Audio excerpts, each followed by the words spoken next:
Signal Alert Testing Weather Radio Station, WXL70's public warning system. During potentially dangerous weather situations, specially built receivers can be automatically activated to warn of an impending hazard. Tests of the signal and receiver's performance are normally conducted between 11 a.m. and noon each Wednesday. If there had been a threat of severe weather, the test would have been postponed until the next available good weather day. Reception of this broadcast and the warning alarm will vary at any given location. This variability, normally more noticeable at greater distances from the transmitter, can occur even though you are using a good quality receiver in good working order. The warning alarm will be activated for hazardous watches and warnings.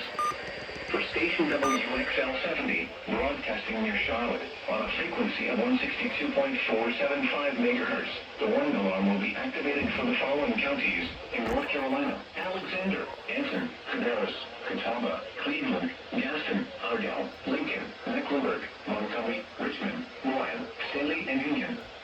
In South Carolina, Cherokee, and York. This concludes the NOAA Radio All Hazards Storm Alert Test.